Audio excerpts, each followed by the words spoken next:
시대는 바뀌어도 결국은 사람이 문제더라. 백제에서 조선까지 역사 풍자극장 첫 번째 5개의 이야기. 오늘은 한 그릇에 담았습니다. 풍수도, 백제도공도, 새빵살이도, 보쌈도, 황진이도. 결국은 사람 사는 얘기죠. 자, 첫 번째 이야기부터 바로 들어가겠습니다.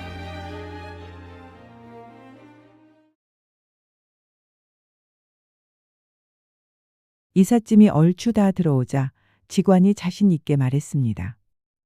잘 오셨소. 이 터가 돈이 모이는 자리요. 그 말이 이상하게도 제 등에 붙어 있던 불안을 쓱 떼어내 주더군요. 조선 후기 한양에서 살다 보면 집이란 게 그냥 비바람만 막는 곳이 아니었습니다. 아이 밥을 먹이고 밤에는 지친 몸을 누이고 낮에는 부엌 앞에서 떡이든 술이든 뭐라도 내다 팔아야 버티는 살림이자 생계였지요. 집이 기울면 삶도 기웁니다. 그때 우리 집이 딱 그랬습니다. 비가 오면 마당이 질퍽해지고 장독대는 자꾸 비틀어지고 밤이면 바람이 대문 틈으로 훑고 들어와 등잔불이 덜덜 떨었습니다. 소문까지 문제였습니다. 그 집은 뭔가 새나가는 것 같아. 사람들의 입에 이런 말이 돌기 시작하면 집은 절반쯤 이미 기운 겁니다. 이럴 때 옆집 아주머니가 한마디 보태죠. 아이고, 그 집 터가 안 좋은 거야. 직관 한번 불러봐.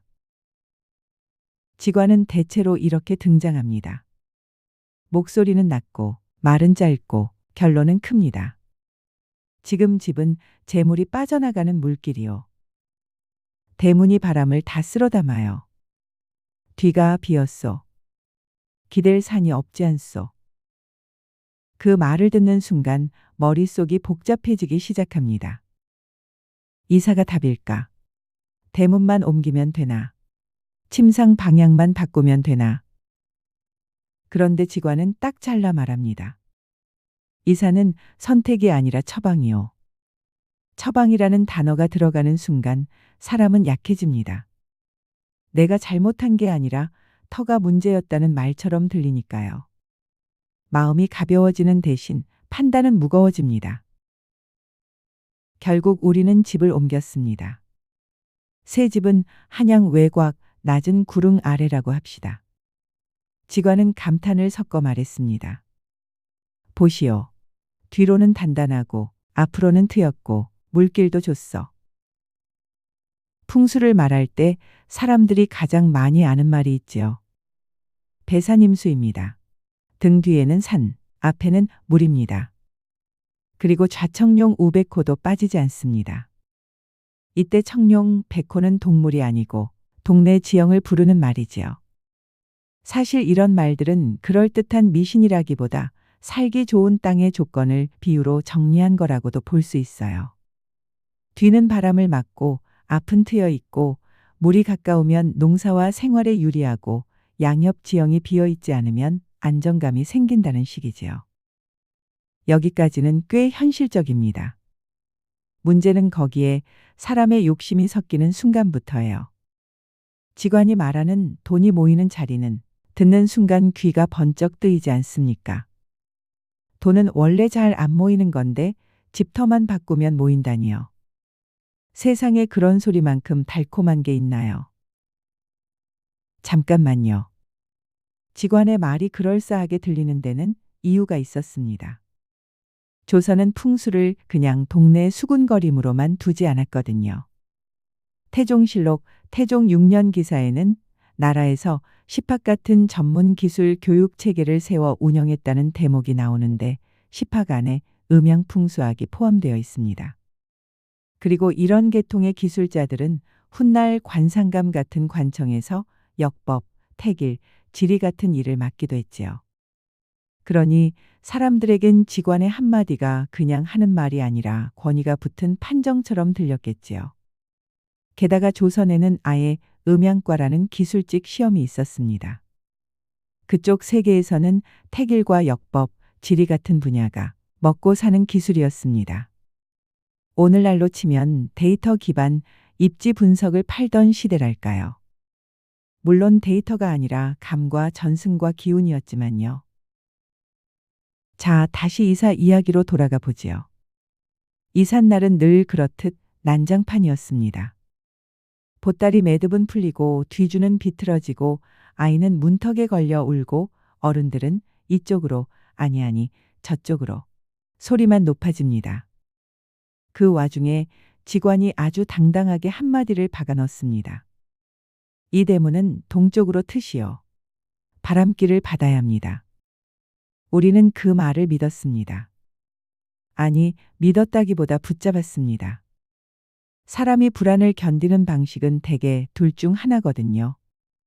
내가 더 잘하든지 아니면 다른 이유를 찾든지요. 풍수는 맞냐 틀리냐의 문제이기 전에 불안을 견디는 방식이기도 합니다. 그런데 이사의 진짜 결과는 아주 조용히 시작됩니다. 이삿날엔 다들 들떠 있으니까요. 문제는 그 다음입니다. 첫 달이 갑니다. 집이 조용합니다. 너무 조용합니다. 예전 집은 골목이어서 소리가 끊이지 않았는데 여긴 바람 소리만 납니다. 그리고 가장 무서운 소리는 발자국이 없는 소리였습니다. 우리 집은 살림집이었지만 동시에 생계의 자리이기도 했습니다. 저는 집 앞에서 소소하게라도 팔았습니다. 떡 한 접시, 술 한 사발, 말린 나물 한 줌 그런 것들이요. 그런데 이 동네는 손님 동선이 없었습니다. 직원이 말한 물길은 있었는데 사람 길은 없었습니다. 장사가 확 줄어듭니다. 단골은 멀면 안 옵니다.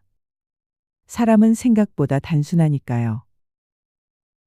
둘째 달이 갑니다. 이번엔 장사만이 아니었습니다. 집이 습합니다.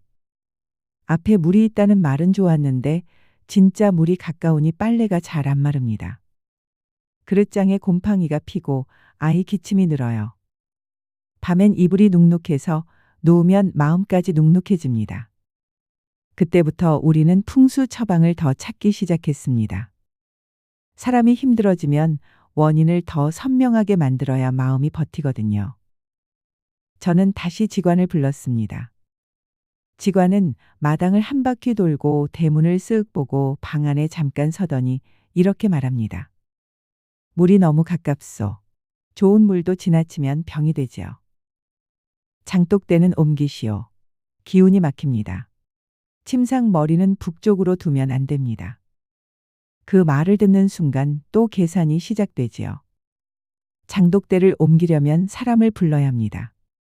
사람을 부르면 돈이 듭니다. 돈이 들면 불안이 또 늘어납니다. 그러면 우리는 다시 믿을 것을 찾습니다. 그러니까 풍수를 믿는 게 문제가 아니라 풍수를 말로만 믿는 게 문제가 됩니다. 입으로만 귀로만 칭찬으로만 믿어버리면요. 이쯤에서 떠올릴 만한 책이 하나 있습니다. 조선 후기 이중환의 택리지는 살 곳을 고를 때 지역만 보지 말고 먹고 살 길과 사람 사는 분위기까지 함께 보라고 이야기합니다. 형세만 볼 게 아니라 생리와 인심, 생활의 조건을 같이 보라는 뜻이지요. 지리, 생리, 인심, 산수. 사람이 살만한 자리는 결국 그 네 가지가 함께 굴러간다고요. 그런데 우리는 딱 하나만 봤습니다. 돈이 모이는 자리. 이 말 하나에 나머지를 다 빼먹은 겁니다. 셋째 달이 지나면서 집안 분위기가 바뀌었습니다. 웃음이 줄고 말이 짧아지고 식구들 눈치가 늘어납니다. 돈이 줄면 가장 먼저 없어지는 게 마음의 여유이고 그 다음이 다정함이거든요. 그때 문득 이런 생각이 들었습니다. 풍수를 믿는다는 건 어쩌면 자리를 탓할 구멍을 남겨두는 일일지도 모른다고요. 사람은 실패가 무서우니까 그 이유를 어디엔가 걸어두고 싶어 하잖아요. 하지만 그 구멍이 너무 커지면 내가 해야 할 판단까지 그 구멍으로 빠져버립니다. 결국 우리 집은 어떻게 됐냐고요? 망했습니다. 한 번에 쾅 하고 망한 게 아니라 조용히 줄어들다가 어느 날 문득 아, 끝났네 하고 깨닫는 방식으로요. 마지막 날 저는 대문 앞에 서서 한양 쪽을 바라봤습니다. 산은 여전히 뒤에 있었고 물은 여전히 앞에 있었습니다. 좌청룡 우백호도 여전히 그 자리에 있었지요. 그런데 없는 게 하나 있었습니다. 우리 삶을 굴러가게 해주던 길이었습니다. 사람이 다니는 길, 일이 돌아가는 길, 마음이 숨 쉬는 길 말입니다. 이 이야기의 결론은 이렇습니다. 풍수가 다 거짓이냐, 직관이 다 사기냐, 그 얘기를 하자는 건 아닙니다. 다만 풍수라는 말이 내 불안을 잠깐 덜어줄 수는 있어도 내 판단까지 대신해 주지는 못한다는 거지요. 그리고 가장 무서운 건 그걸 모르는 게 아니라 알면서도 기대려는 마음이라는 거지요.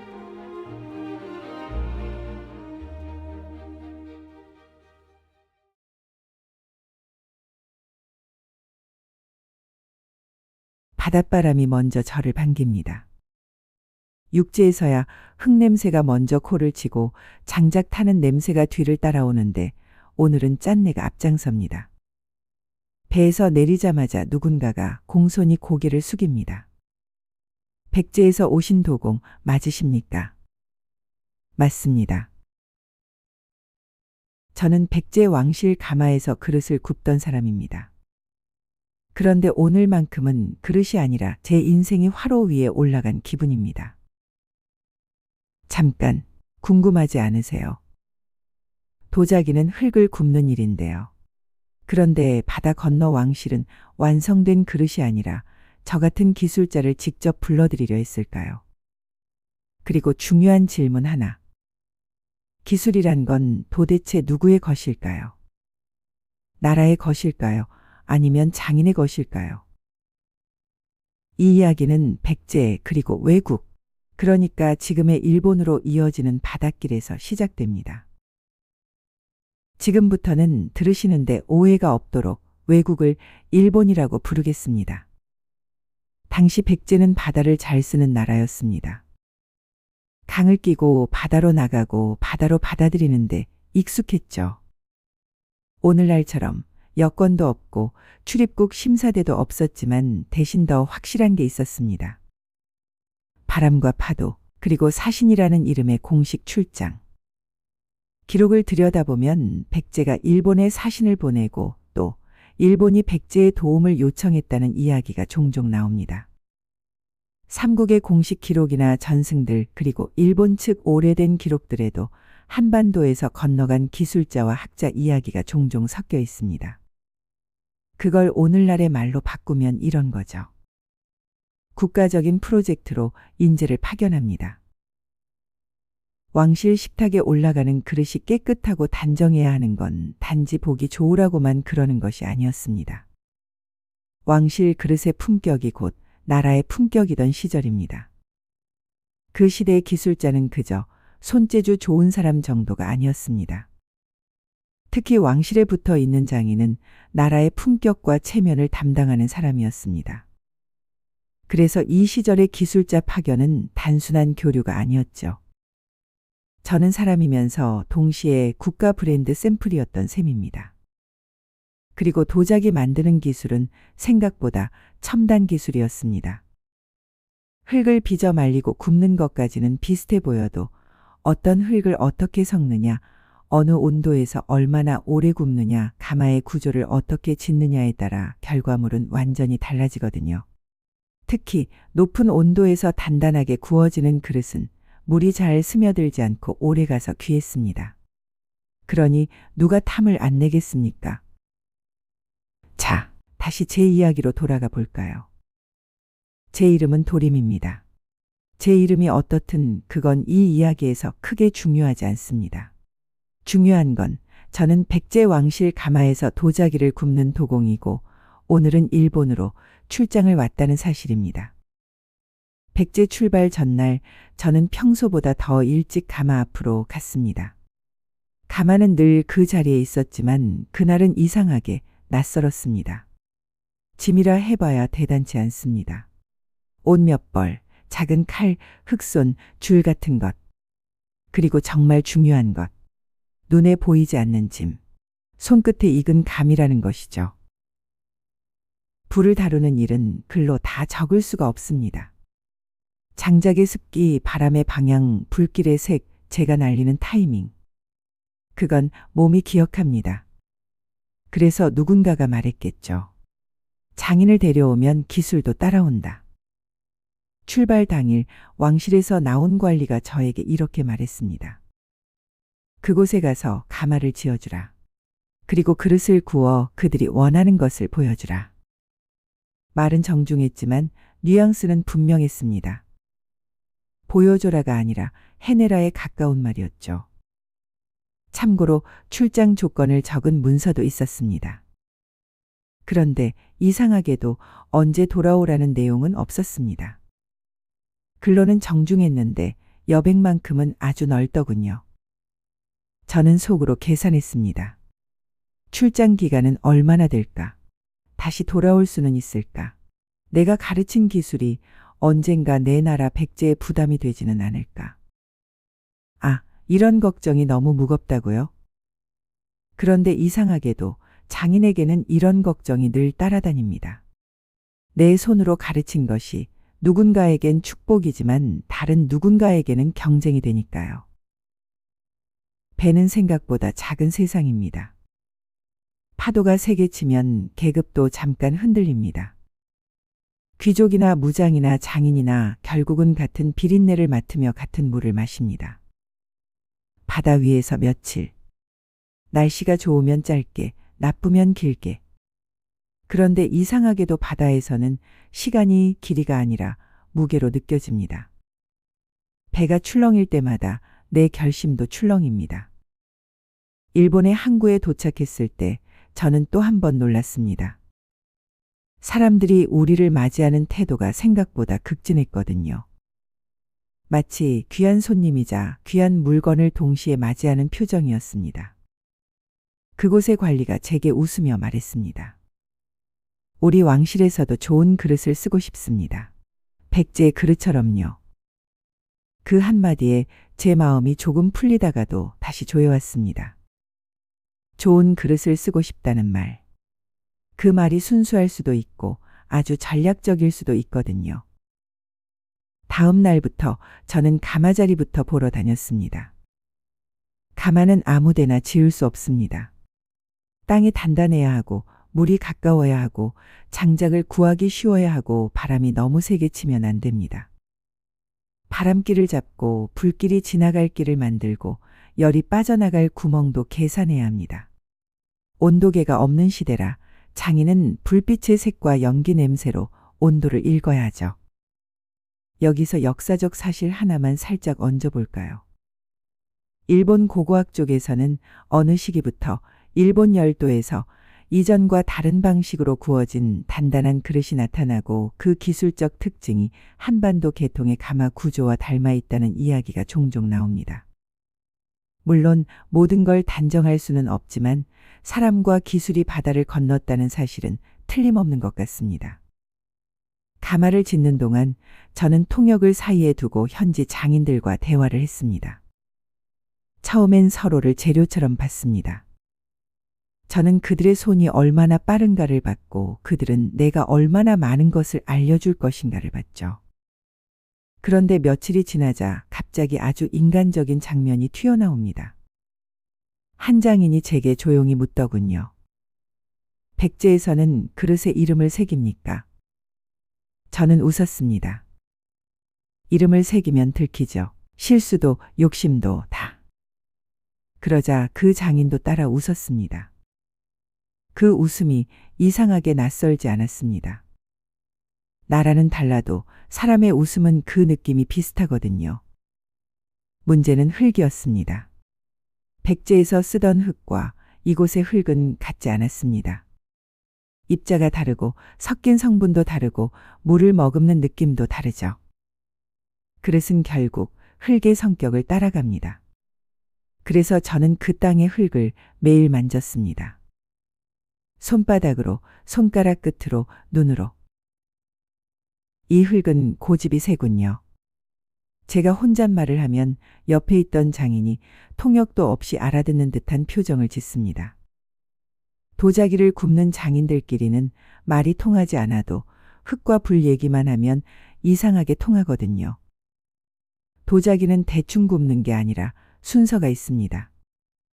먼저 초벌로 형태를 단단히 잡은 다음 유약을 입혀 마지막으로 한 번 더 굽는 재벌 과정에서 질감을 완성하죠. 이 순서 하나가 흔들리면 그릇도 마음도 같이 흔들립니다. 그리고 드디어 첫 소성. 불을 붙이고 장작을 넣고 온도를 올립니다. 가마 앞에서 저는 잠을 거의 못 잤습니다. 그릇이 아니라 내 자존심이 구워지는 것 같아서요. 불길이 안정될 때쯤 저는 잠깐 바깥으로 나왔습니다. 밤하늘이 맑았습니다. 그 순간 갑자기 고향 생각이 나더군요. 사비에 가마든 내가 떠나온 그 어디든 익숙한 그 흙냄새가 나는 곳. 여기서 또 가벼운 양념을 하나 얹자면 삼국시대의 교류는 단순히 물건을 주고받는 정도가 아니라 종교와 의례, 문자와 학문, 기술이 함께 오갔다는 말이 자주 나옵니다. 우리가 흔히 떠올리는 불교의 전례 같은 것도 결국은 사람이 건너간 이야기죠. 기술도 마찬가지였을 겁니다. 누군가의 손이 바다를 건너갔습니다.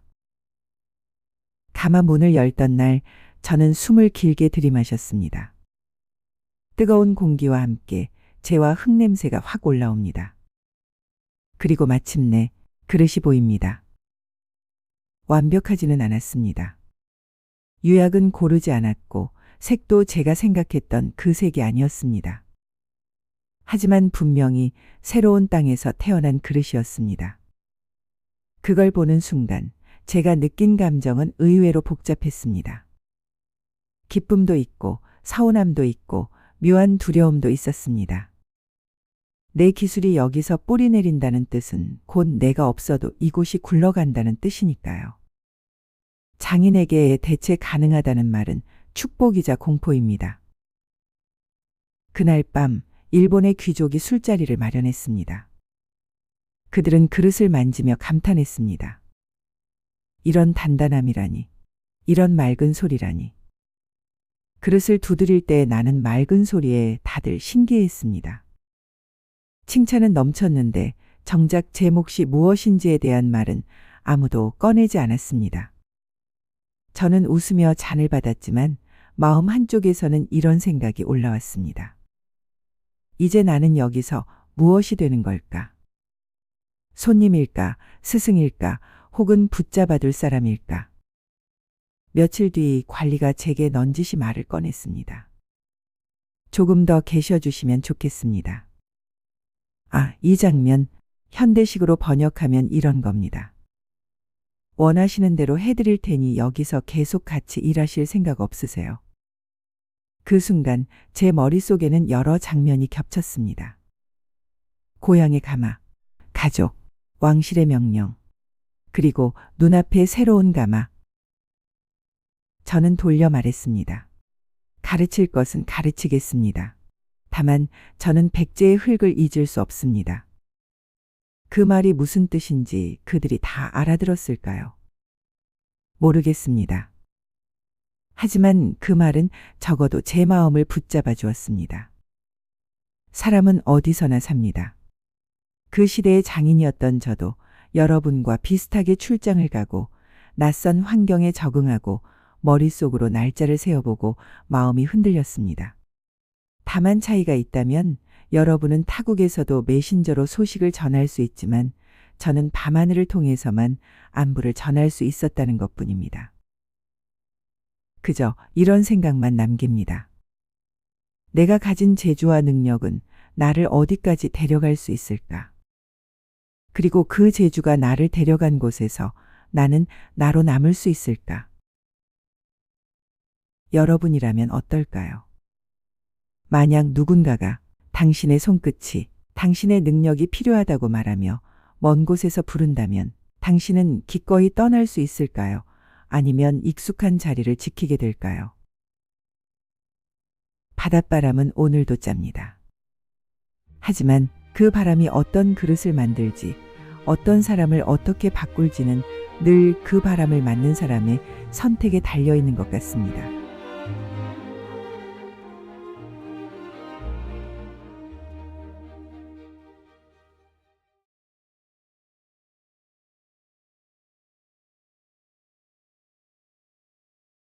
한양 도성 안에 작은 방 하나가 있습니다. 창호지는 군데군데 누렇게 변했고 벽은 얇아서 옆방 코 고는 소리가 다 들립니다. 방 안에는 요와 이불, 작은 반상 하나가 전부입니다. 어디서 많이 본 풍경 같지 않나요? 아, 자취방이네. 그렇죠. 그런데 이 방의 주소는 서울의 무슨 구가 아니라 조선시대 한양 성안 어딘가입니다. 오늘 역사풍자극장은 조선의 가난한 선비와 장사꾼 그리고 그들을 들였다 내보내던 집주인들의 이야기. 한양 월세살이 전세냐 월세냐 편입니다. 조선의 수도 한양도 지금의 서울 도심처럼 언제나 사람이 많고 비좁고 시끄러운 동네였습니다. 그리고 사람이 몰려 사는 곳에는 언제나 같은 두 글자가 따라붙죠. 바로 집값입니다. 한양에는 크게 두 부류의 사람이 섞여 살았습니다. 고향을 떠나와서 과거 시험을 준비하던 선비들 그리고 장사와 일을 찾아 올라온 상인과 일꾼들. 이 사람들은 대부분 자기 집이 없었습니다. 그래서 선택지는 하나였죠. 셋방살이, 우리가 말하는 월세살이, 전세살이의 조상쯤 되는 생활 방식입니다. 한양 도성 안쪽 성문 안에 자리 잡은 집들은 지금으로 치면 역세권 더하기 도심 한복판 정도 되는 곳이었습니다. 관청, 시장, 서원, 책방, 기방까지 모든 게 가까이 모여 있었죠. 그러니 방 한 칸이라도 그 안쪽에 있으면 지금 말로 하면 입지 좋은 원룸이 되는 겁니다. 당연히 값은 비쌌습니다. 당시 기록을 보면 세종 때 벌써 도성 안에는 집들이 너무 빽빽해 아이들이 길을 잃는다는 식의 걱정이 나옵니다. 연구에 따라 수치는 다르지만 18세기, 19세기 사이에 집 한 채 가격이 몇 배 이상 뛰었다는 분석도 있습니다. 한마디로 조선판 서울 집값 그래프도 꽤 가팔랐던 셈입니다. 물론 나라에서도 집 문제를 가만히 둔 건 아닙니다. 경국대전에는 신분에 따라 집터 크기와 집 칸수를 제한해 너무 큰 집 짓지 말라고 규정을 두기도 했습니다. 하지만 실제 한양 거리를 보면 그 규정을 슬쩍 넘어선 집들도 제법 보였던 모양입니다. 집주인은 보통 양반이거나 혹은 장사를 잘해서 집을 마련한 부유한 상인들이었습니다. 이들은 자기 집 한 채의 전체를 쓰기도 했지만 방 몇 칸을 떼어서 지방에서 올라온 선비나 장사치들에게 빌려주기도 했습니다. 지금식으로 말해보면 한양 도성 내 다가구 셋방 운영자라고나 할까요? 그러면 조선시대 사람들은 어떤 식으로 방을 빌리고 빌려주고 살았을까요? 요즘처럼 부동산 앱이 있던 것도 아니고 부동산 중개 사무실이 있는 것도 아니었죠. 대부분은 아주 단순했습니다. 이미 한양에 올라와 있던 친척, 동양 친구, 선배 선비를 통해 방 있는 집을 소개받는 겁니다. 저기 예지동 골목에 방 한 칸 비었다더라. 그러면 그 집을 찾아가 집주인과 마주 앉아 협상을 합니다. 대략 이런 대화였을 겁니다. 제가 과거 시험 준비를 해야 해서 한양에 당분간 머물려고 합니다. 집주인이 말했겠죠. 요 앞에 우물도 있고 시장도 가깝고 방은 좁아도 위치는 좋아요. 대신 방세는 매달 꼬박꼬박 주셔야지. 방세, 즉 월세에 해당하는 돈은 매달 내는 방식도 있었고 차입 형식으로 목돈을 먼저 맡기고 일정 기간 방세를 깎거나 나중에 일부를 돌려받는 방식도 있었습니다. 그래서 조선 후기의 셋방살이는 단순 월세뿐 아니라 목돈을 맡기고 사는 방식까지 섞여 지금의 전세나 보증부 월세의 뿌리가 되었다고도 볼 수 있습니다. 조선 중기 기록을 보면 이런 보증금이 적게는 20냥, 많게는 60냥쯤 됐다고 합니다. 노비 4~5명을 살 수 있는 돈이었으니 조건이 괜찮은 집에 들어가려면 큰 결심이 필요했겠죠. 한양 셋방살이의 가장 큰 특징은 방에 딸린 조건이었습니다. 방은 작아도 집주인과의 관계, 우물과 시장의 거리, 밤길의 안전, 그리고 무엇보다 집안 분위기가 중요했습니다. 이런 그림을 한번 상상해 보죠. 한쪽에는 소문난 잔소리꾼 아주머니가 살고 있는 집. 선비 양반, 밤에 등잔불은 꼭 끄고 주무셔야 해요. 기름 아껴야죠. 그리고 글 읽는 소리 너무 크면 옆방 아기가 못 자니까 좀 살살 읽어요. 다른 한쪽에는 조용하지만 시계처럼 정확하게 방세를 챙기는 집주인 아저씨가 있습니다. 그래, 공부 열심히 하시는 건 좋은데 이번 달 방세는 언제 주실라나? 어디서 많이 본 장면 같지 않습니까? 그때나 지금이나 집주인과 세입자 사이에는 항상 약간의 거리감과 약간의 의존이 묘하게 섞여 있었던 것이죠. 조선 중계대 유학자 퇴계 이황도 벼슬살이하러 한양에 올라와 셋집에 살았습니다. 한양의 셋집의 동산들이 비었더니 해마다 온갖 꽃이 피어난다는 시까지 남겼죠. 셋방살이인데도 뜰에 피는 꽃을 보며 나름의 여유를 찾으려 했던 겁니다. 셋방살이를 하는 사람들도 나름의 전략이 필요했습니다. 과거 시험을 준비하는 선비는 책이랑 종이, 붓 등을 사야 하고 밥도 먹어야 하고 어쩌다 술도 한 잔씩 해야 했습니다. 그런데 방세까지 비싸면 남는 게 없는 겁니다. 그래서 어떤 선비들은 아예 몇 명이서 한 방을 같이 쓰기도 했습니다. 지금식으로 말하면 한 방에 룸메 4명 같은 쉐어하우스 형태였습니다. 낮에는 2명이 글을 읽고 다른 2명은 시장에 나가 품팔이를 하고 밤에는 돌아가며 등잔을 켜고 공부를 합니다. 그러다 보면 이런 일도 생겼겠죠. 형님, 오늘은 제가 좀 늦게까지 글을 읽어도 되겠습니까? 안 돼. 나 내일 새벽 일찍 장터 나가야 돼. 빨리 자. 등잔불 끄고. 한마디로 조선판 기숙사 소등싸움입니다. 가장 곤란한 순간은 수입은 그대로인데 방세가 올라가는 때였습니다. 집주인 입장에서는 이럴 수 있습니다. 요즘 물가도 오르고 우물도 새로 파고 지붕도 고쳤으니 방세를 조금 올려야겠네. 세입자 입장에서는 가슴이 철렁 내려앉는 말입니다. 아니, 제 형편은 그대로인데. 하지만 이미 짐을 들여놓았고 근처에 아는 사람도 없고 시장과 관청까지의 거리도 딱 맞습니다. 떠나자니 막막하고 계속 살자니 부담되고. 그때나 지금이나 집을 옮긴다는 건 한 사람의 일상 전체를 옮기는 일이라는 점에서는 크게 다르지 않았습니다. 실제로 조선 전기의 성리학자이자 문신인 김종직은 셋방살이 서름을 아주 노골적으로 토로합니다. 성 안에 있는 몇몇 집은 다 내가 살던 집인데 때로는 내쫓겨 동서로 떠돌았다고요. 한양 셋방살이가 그때도 결코 낭만적이지만은 않았다는 뜻이겠죠. 그렇다고 한양 셋방살이가 늘 고생만 있는 건 아니었습니다. 때로는 집주인과 세입자가 기묘한 동지애를 나누는 경우도 있었습니다. 예를 들어 장사꾼 세입자가 장에 나갔다가 값싼 좋은 생선을 잔뜩 구해온 날. 아주머니, 오늘 장에 갔더니 이 생선이 싸더라고요. 식구들하고 같이 드세요. 그러면 집주인도 에이, 뭘 이런 걸 다. 대신 오늘 저녁은 우리 집에서 같이 먹어요. 실제로 기록을 보면 집세를 꼭 돈으로만 낸 것도 아니었습니다.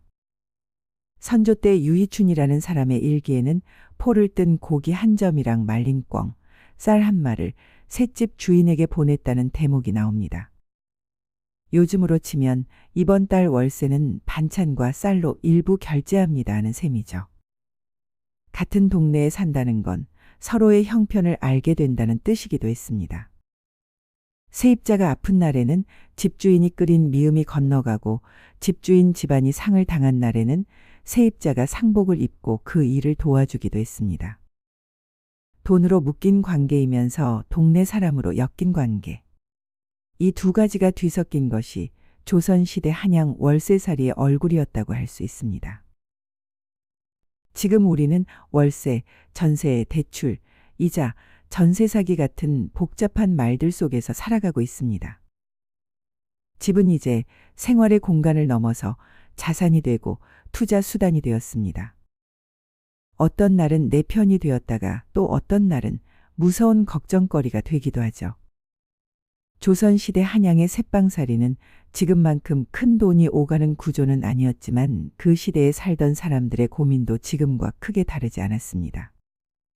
이 집에서 계속 살아야 할까? 다른 데로 옮기는 게 나을까? 이번 달은 방세를 또 어떻게 맞추지? 우리가 역사 속 이야기를 들을 때 가끔 이렇게 생각할 때가 있습니다. 옛사람들은 늘 큰 뜻과 충성, 절개 같은 것만 붙들고 살았을 거라는 생각 말이죠. 하지만 기록을 조금만 들춰보면 그들도 집세 걱정, 밥값 걱정, 사람 눈치 걱정을 우리처럼 하고 살았다는 것을 알 수 있습니다. 다만 그 고민을 한양 새빵 안에서 했느냐, 서울 새빵 안에서 하느냐의 차이일 뿐입니다. 그래서 옛날 한양 셋집의 풍경을 한번 떠올려 보면 지금 우리가 겪는 집 문제도 우리만 겪는 문제가 아니라 사람이 모여 사는 곳이라면 언제나 어디나 따라붙는 오래된 숙제 같다고 느껴지시지는 않나요?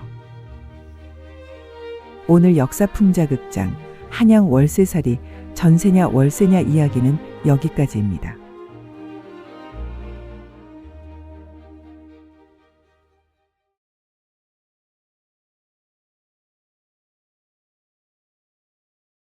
한번 상상해 보겠습니다. 조선시대 양반집 교수에게 주어진 인생 코스는 대략 이랬습니다. 정해진 나이에 집안에서 정해준 남자와 혼인을 하고 남편을 잘 보필하고 시댁을 공경하고 남편이 먼저 죽으면 수절을 하거나 과부로 살아가는 삶.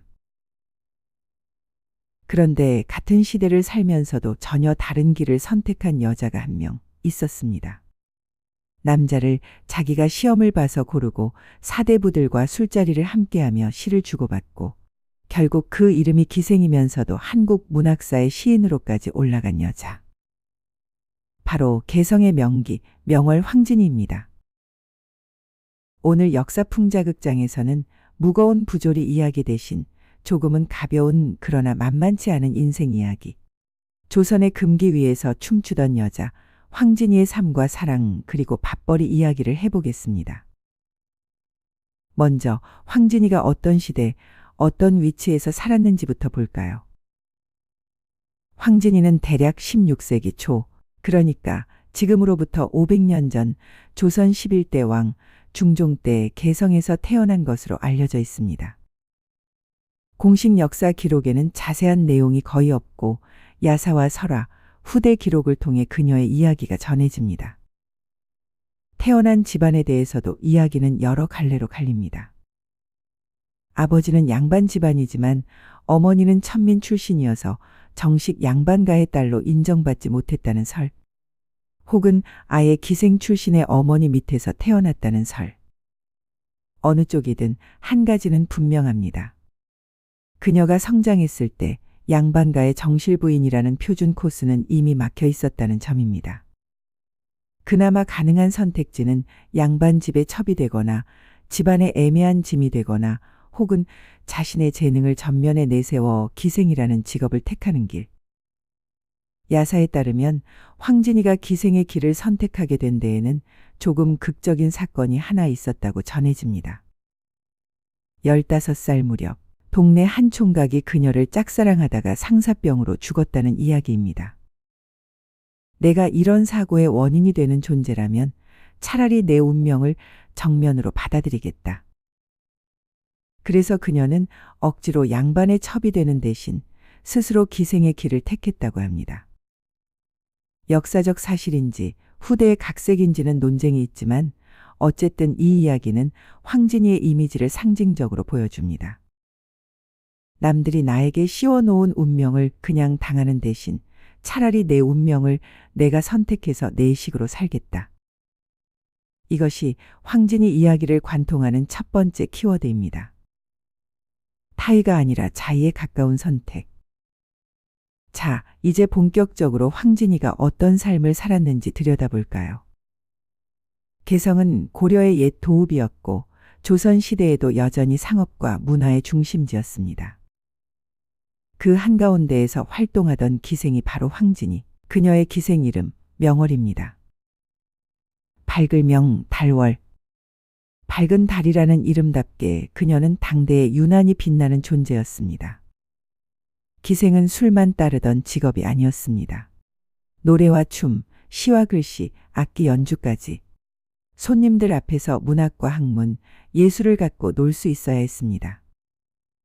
황진이는 그 중에서도 특히 시조와 음악, 춤 실력이 뛰어났고 당대의 이름난 선비들과 격에 없이 시를 주고받으며 송도삼절 가운데 하나로 꼽힐 정도였습니다. 송도삼절. 송도는 개성의 옛 지명으로 송도삼절은 송도에서 손꼽는 세 가지 절경을 말합니다. 박연폭포, 학자 서경덕 그리고 기생 황진이. 폭포 하나, 대학자 하나, 기생 하나. 천민 신분의 여자를 자연의 절경과 이름난 유학자와 함께 세 가지 으뜸으로 꼽았다는 사실 자체가 당대 사람들이 황진이를 단순한 기생이 아니라 문화의 아이콘으로 여겼다는 뜻이기도 합니다. 황진이 하면 빼놓을 수 없는 이야기가 하나 더 있습니다. 바로 나는 남자를 시험 본다라는 이른바 내 남자 검증 시험입니다. 야사에 따르면 황진이는 아무 남자에게나 마음을 주지 않았습니다. 그녀에게 접근하는 사대부들이나 손님들에게 수수께끼를 내거나 시조 한 수를 던져주고 그걸 제대로 이해하고 답하지 못하면 상대에 주지 않았다는 겁니다. 대표적인 이야기가 바로 청산리 벽계수야 수의 감을 자랑 말하로 시작하는 그 유명한 시조와 엮인 벽계수 일화입니다. 어느 날 황진이 앞에 자기 수양과 도덕심을 자랑하던 종친 벽계수가 나타납니다. 황진이는 그에게 이렇게 말합니다. 청산을 흐르는 푸른 시냇물아, 너 너무 쉽게 흘러간다고 자랑하지 마라. 한번 큰 바다에 들어갔다가는 다시는 돌아오기 어렵다. 달빛이 산을 가득 비추고 있으니 잠시 쉬어가도 되지 않겠느냐. 이 시를 벽계수에게 들려주며 그렇게 원칙하지만 인생이라는 게 꼭 직선으로만 흐르냐.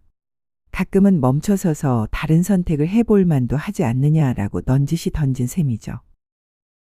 이 이야기가 사실인지 어디까지 각색인지 우리는 알 수 없습니다. 다만 이렇게 생각해 볼 수는 있습니다. 해마다 과거 시험을 보던 조선의 양반들. 글 읽고 글 쓰고 시험 치는 데에는 도가 텄지만 정작 사람과 마음을 보는 눈에서는 기생에게 시험을 당하고 있었던 셈입니다. 요즘 말로 하면 이런 겁니다. 스펙 좋고 배경 좋은 남자들이야 많지. 그렇지만 내 옆에서 나와 함께 시간을 보낼 사람은 내가 다르게 고르겠다. 조선판 소개팅 현장에서 황진이는 남자에게 이렇게 말하고 있던 건지도 모릅니다. 그런 조건 말고 내 생각을 보여줘. 그렇다면 황진이는 단지 연애만 하면서 살았을까요? 당연히 아닙니다. 그녀는 분명히 직업인이었습니다. 술자리를 책임지고 손님을 대접하고 춤과 노래로 분위기를 이끌고 그 대가로 생계를 꾸려나간 일종의 조선판 프리랜서 예술가였습니다. 그리고 그 활동의 결과로 지금까지 전해지는 시조들이 있습니다. 가장 유명한 작품 가운데 하나가 바로 이 시조입니다. 동짓달 기나긴 밤을 한 허리를 베어내어 춘풍 이불 아래 서리서리 넣었다가 님 오신 날 밤이어든 구비구비 펴리라. 동짓달 1년 중 밤이 가장 긴 날. 그 기나긴 밤의 한가운데를 잘라서 따뜻한 봄바람 같은 이불 속에 차곡차곡 넣어두었다가 사랑하는 님이 오는 날 밤에 그 시간을 구비구비 펴서 함께 쓰겠다는 뜻입니다. 어떻게 보면 아주 로맨틱한 연애시 같지만 다르게 읽어보면 이런 메시지도 숨어 있습니다. 시간이라는 건 국가가 정해준 대로, 남들이 정해준 대로만 쓰는 게 아니다. 내가 가장 아끼는 사람과 내가 쓰고 싶은 방식으로 내 시간의 길이와 모양을 다시 짤 수 있다. 조선시대 여성의 시간은 대부분 남편과 시댁, 자식에게 쓰도록 예정되어 있었죠. 그런데 이 시조는 내가 사랑하는 사람과 함께 쓰고 싶은 시간을 내가 직접 재단에서 보관해 두겠다고 선언하는 것처럼 보이기도 합니다. 또 다른 시조들 역시 산과 물, 달빛과 계절 같은 자연을 노래하면서 그 안에 사람의 마음, 이별, 그리움, 자존심을 짧고도 강하게 담고 있습니다. 중요한 건 이 시들을 쓴 사람이 양반 선비가 아니라 천민 신분의 기생이었다는 점입니다. 기생은 당시 사회에서 가장 낮은 계층에 속했지만 황진이는 그 바닥에서 오히려 가장 높은 사람들과 어깨를 나란히 하며 자신만의 문학 영역을 개척했습니다. 폭포와 학자와 함께 송도삼절로 불리던 기생. 천민이면서도 자기 재능과 선택으로 이름을 남긴 사람. 이것이 바로 흑역사 속에서 건져 올린 한 줄기 반전 같은 지점입니다. 그렇다면 황진이의 삶을 이 시대에 우리는 어떻게 봐야 할까요? 조선의 도덕 기준으로 보면 그녀는 흠이 많은 사람으로 보였을 겁니다. 신분은 천민, 직업은 기생. 여러 남자와 사랑을 나누고 술과 노래 사이를 오갔던 여자. 하지만 조금만 관점을 바꿔보면 황진이는 이런 질문을 우리 앞에 던지는 사람처럼 보입니다. 정말로 흠이 많은 건 누구였을까? 내가 아니라 나에게 너는 이렇게만 살아야 한다고 운명을 강요하던 사회는 아니었을까? 선택지가 거의 없던 시대에 그나마 가능한 선택지를 자기 의지로 잡아준 사람. 기생이라는 직업은 분명 위험과 한계를 함께 안고 있었지만 그 안에서 황진이는 사랑을 주고받을 자유, 시를 쓰고 부를 누릴 자유, 누구와 어울릴지 고를 자유를 끝까지 붙들고 있었습니다. 지금 우리의 눈으로 보면 그녀의 삶은 시대를 앞서간 조금 무모한 그러나 꽤 쿨한 선배의 인생 실험처럼 보입니다. 세상이 정해준 코스 말고 내가 납득할 수 있는 길을 한번 가보겠다. 물론 그녀처럼 살 수 있는 사람은 그리 많지 않습니다. 그러나 그녀의 시조 한 편, 이름 석자를 떠올리면 이런 생각 정도는 해볼 수 있습니다. 꼭 모두가 똑같은 답안지로 살아야 하는 건 아니지 않을까. 조선의 빡빡한 신분제와 성도덕의 한가운데에서 황진이는 이렇게 말하고 있었는지도 모릅니다. 이 풍진 세상, 내 인생은 내가 알아서 살겠다. 오늘 역사풍자극장 황진이 편은 여기까지입니다.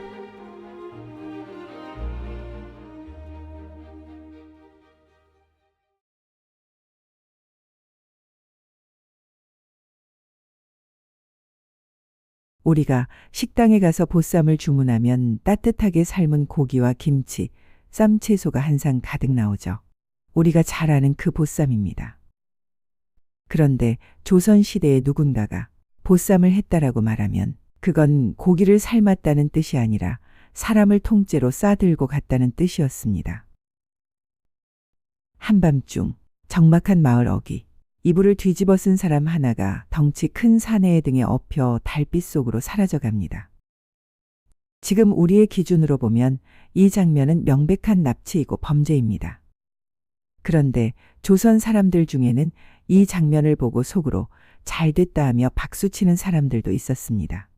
도대체 어떤 상황이었길래 과부를 이불에 싸서 업어가는 일이 조선의 기묘한 결혼 편법이 되었을까요? 오늘 역사풍자극장 조선 흑역사 열전에서는 고기가 아니라 사람을 싸던 조선의 이상한 재혼 시스템 보쌈 이야기를 해보겠습니다. 자, 먼저 보쌈 이야기를 이해하려면 조선시대 과부 재혼 문제부터 짚어봐야 합니다. 원래 고려 시대만 해도 과부가 다시 시집가는 일은 크게 문제되지 않았습니다. 살다 보면 그럴 수도 있지 않은 정도였죠. 그런데 조선으로 넘어오면서 분위기가 완전히 바뀝니다. 성리학이 나라를 운영하는 기준이 되면서 여성에게는 여자는 한 남자에게만 충성을 다해야 한다는 아주 빡빡한 도덕 잣대가 적용되기 시작합니다.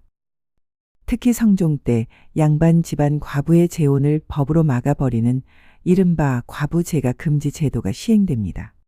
법의 내용은 대략 이렇습니다. 남편이 죽은 뒤에 다시 시집을 가면 그 여자의 아들과 손자는 과거 시험을 볼 수 없다. 한마디로 엄마가 다시 행복해지면 자식의 미래는 끝이다라는 협박이었던 겁니다. 이렇게 되니 어떤 일이 벌어졌을까요? 젊은 나이에 남편을 잃은 여인은 그대로 남편 집에 묶여서 평생 시댁 살림을 도맡게 됩니다. 양반가에서는 수절한 과부를 칭찬하면서 정려문을 세워주고 고을 사람들은 다 함께 절개 있는 여인이라고 추켜 세웁니다. 반대로 재가한 과부는 절개를 지키지 못한 여자라는 낙인이 찍혀버립니다. 겉으로 보기에는 고상한 도덕처럼 들리지만 실제로는 한 여자의 인생을 통째로 묶어버리는 제도였습니다. 하지만 인간은 법보다 더 강한 두 가지에 흔들리는 존재입니다. 바로 마음 그리고 밥벌이입니다. 나도 다시 사랑하고 싶고 혼자서는 살 형편도 안 되는데 죽을 때까지 여기서 이렇게만 살라고. 그렇게 막혀버린 현실 속에서 조선 사람들은 법이 막아놓은 길 옆에 비밀 통로를 하나 팝니다. 그 비밀 통로의 이름이 바로 보쌈입니다. 그렇다고 해서 보쌈이 항상 칼부림 나는 범죄 현장만은 아니었습니다. 당시 기록과 연구를 보면 보쌈에는 크게 두 가지 얼굴이 있었습니다. 미리 서로 합의하고 실행한 합의보쌈, 그리고 여성의 의사와 상관없이 이루어진 강제보쌈.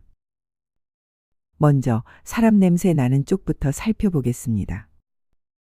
젊은 과부 하나가 있습니다. 남편은 세상을 떠났고 그녀는 시댁에서 밥하고 빨래하고 허드렛 일을 하며 살아갑니다. 친정집에 가는 것도 눈치, 장에 나가는 것도 눈치, 앞날이 전혀 보이지 않는 삶입니다.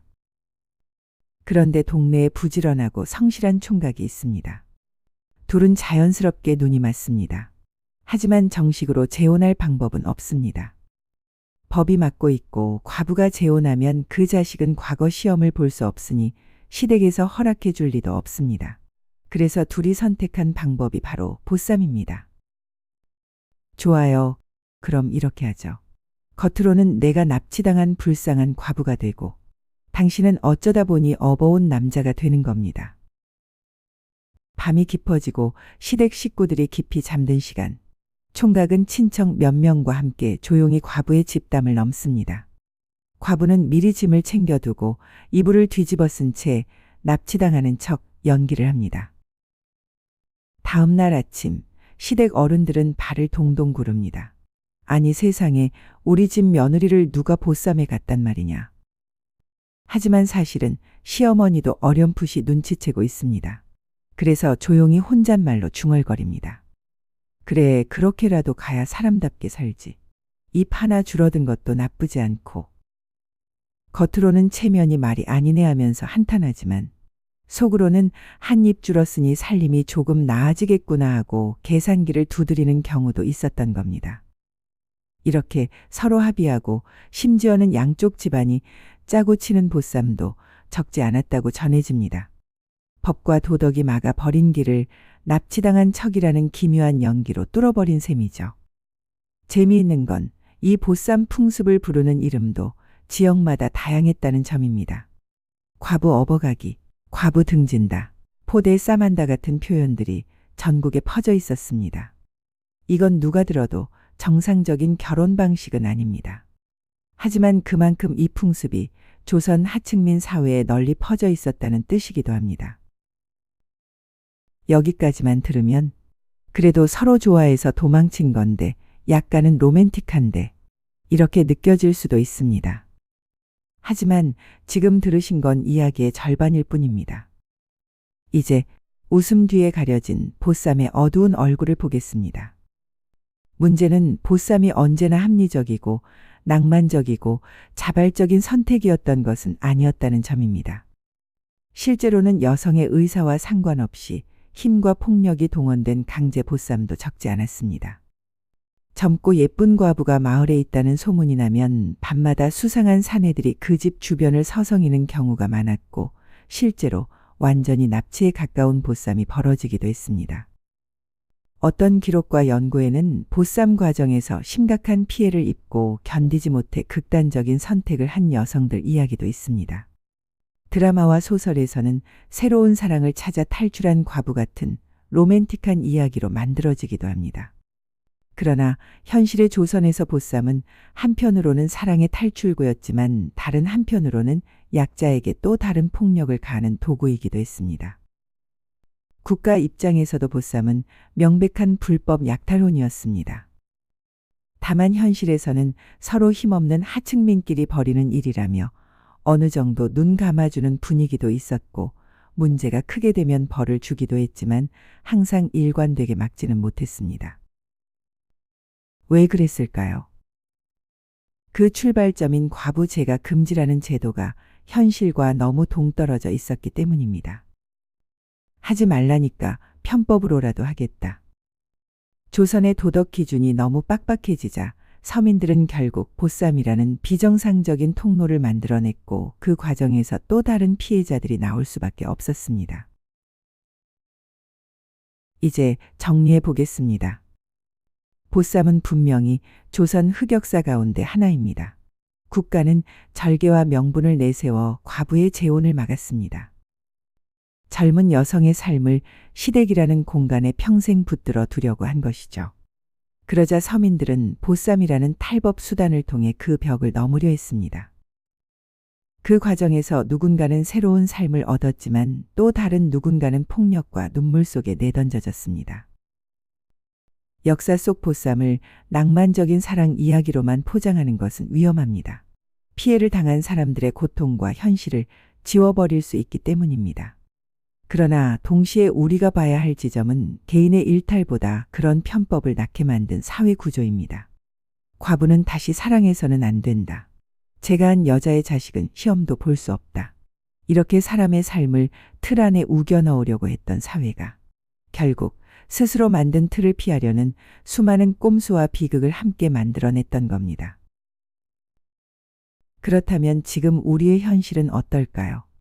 겉으로는 도덕과 명예, 체면을 말하면서 실제로는 사람들을 구석으로 몰아넣고 있지는 않은지, 선택지를 하나만 남겨놓고 이 길 말고는 다른 방법이 없다라고 강요하고 있지는 않은지 한 번쯤 돌아볼 필요가 있습니다. 그래서 오늘의 질문은 이것입니다. 조선의 보쌈이 그저 미개한 옛 풍습에 대한 이야기일 뿐일까요? 아니면 지금 우리 사회를 돌아보게 하는 거울일까요?